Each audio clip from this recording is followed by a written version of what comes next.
Welcome sa Durs 2.0. Fresh at nagbabagang happenings bang hanap mo? Mga padabarkads man yan o mga trending topics? Pwes, sagutin natin yan. Kaya naman isubscribe nyo na ang ating channel para sa mga nagbabagang balita everyday. Welcome back again sa ating YouTube channel mga kadabarkads, and sa update natin ito ang pag-uusapan natin ay mga importanteng kaganapan sa loob at sa labas ng Itbulaga, and syempre patungkol po sa sitwasyon ngayon ni Riza May at ni Bimby. So pagkatapos po ng Itbulaga kanina mga kadabarkads, sobra pong dumagsa talaga yung mga komento, yung mga reklamo po ng mga dabarkads at ng Maybe fans dahil po sa napansin po nilang galawan or kilos ni Raisa at ni Bimby. Una na pong nagpahayag ang isang fans club ng Maybe. Ayon nga dito, hello Maybes, alam ko po napansin nyo kanina na walang sweet moments ang Maybe. Pero sana maintindihan po natin na kahit di po sila sweet on cam, hindi naman po ibig sabihin nun na magkaaway sila or may something na nega na nangyari. Intindihin din po natin na di naman po lahat ng araw dapat ganon. Kahit naman po sa magjowa o mag-asawa, meron din pong ganon times. Pero di naman magkaaway, di po ba?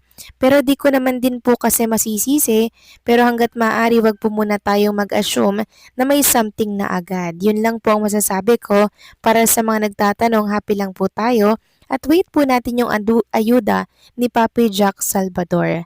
Yun lang po. At ito pa yung isang post sa isang community. Sabi dito, kung may problema kayo Bimby at Raisa, wag nyo nang dalhin sa Itbulaga, lalo live show kayo. Akala ninyo di namin kayo mahalata? Wag kayong magpanggap na okay kayo, tapos sa Bulagaan sweet-sweetan kayo. Nakakawalang gana kayo. So kanina talaga marami pong nakapansin na talagang may distansya po si Bimby at si Raisa Maydison. So hindi po lumalapit si Bimby kay Raisa, unlike po nitong mga nakarang araw, 'di ba, na todo yakap, todo sanday, pero ngayon po wala talaga silang sweet moment, kaya naman dumagsa talaga yung reklamo ng mga dabarkads natin through social media. At marami din pong nakapansin na medyo maga or magto daw po ang mata nitong si Raisa May na tila baga umiyak po backstage. So ano daw po yung nangyari backstage mga kadabarkads? So actually mga kadabarkads, simula pa lamang po ng Itbulaga, wala na po tayong nakitang sweet moment ni Bimby and ni Raisa. Inaabangan ko nga po mga kadabarkads pero wala po talaga. Hanggang matapos ang Itbulaga, wala pa rin pong pansinan, wala pa rin pong yakapan at kulitan. So meron tayong nabasa, ano nga kaya yung 4 na rason kung bakit hindi po nagpapansinan si Raisa at Bimby. Ito po mga kadabarkads yung nabasa natin. Ayon dito, marami palang nasaktang fans na seniors kanina nang mapansin nilang hindi nagkikibuan at nag-iimikan sila Raisa at Bimby. Simula pa lang ng show, may gap na agad, kaya marami ang nagtatanong ngayon kung ano ba talaga ang nangyari sa dalawa sa likod ng kamera. Marami kong nababasa online na pinagsilosan daw ni Bimby si Yunyul. Plus, may nagbigay pa daw ng Shanghai na hindi malinaw kung sino, basta yung sinabi ni Joey Erbosing kanina. Tahimik lang din si Raisa at hindi masyadong ganado sa Itbulaga. Ang epekto niyan ngayon ay nagkalungkot or pagkalungkot ng bansa. Dumagsa ang mga komento sa Itbulaga Live at nagreklamo sila. May nabasa din ako na nainis lang sila kaya off agad ang TV. Pangalawang dahilan, marahil testing the water itong ginagawa ng Itbulaga. Sa dalawa, tinitingnan nila kung gaano kadami ang magre-react sa pakulo nila at pag yan naging effective at nahook ang marami, di kanila sisimulan or dito nila sisimulan ng isang pambihirang serye sa Maybe. Pangatlong tampuhan, ang pagsuway ni Raisa kay Bimby na pagsusuot pa din ni Raisa ng off-shoulder kahit nayaw ito ni Bimby. Alam naman natin na very conservative si Bimby. Pang-apat, kanina kasi hinalikan sa ulo ni Bimby si Miles at inakbayan pa.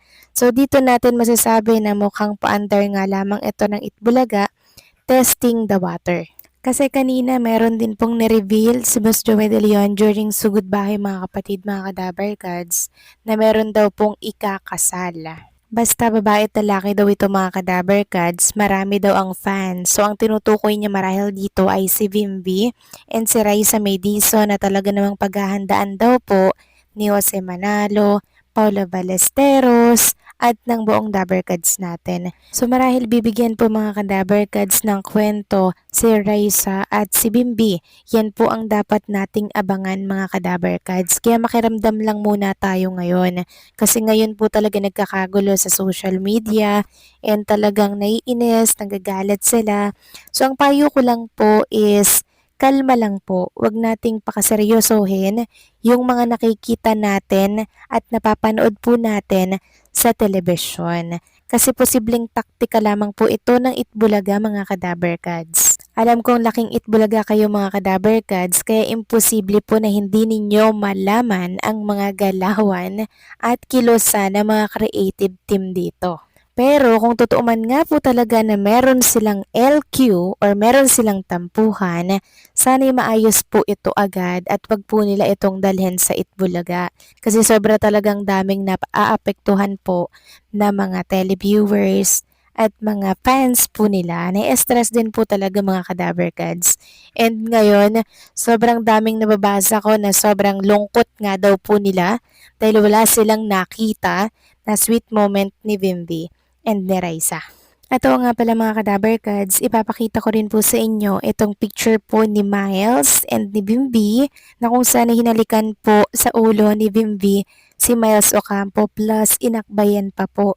So instead na si Raisa po ang akbayan at halikan po ni Bimby, kay Miles niya na po ito iginawad. So dun palang halata talagang may something na, 'di ba? Kaya ngayon ang inaantabayanan po ng mga Daber Cards natin na mag-live ay si Jack Salvador dahil nasa kanya po talaga ang totoong kasagutan kung bakit ganito ang nangyari kay Raisa May at Bimby kanina po araw ng Friday. Meron pa nga pong nagsasabi na nagluluksa daw po buong bansa, nalungkot buong bansa, ganun po talaga kalakas ang tambalang maybe pag nagkakaroon po sila ng problema.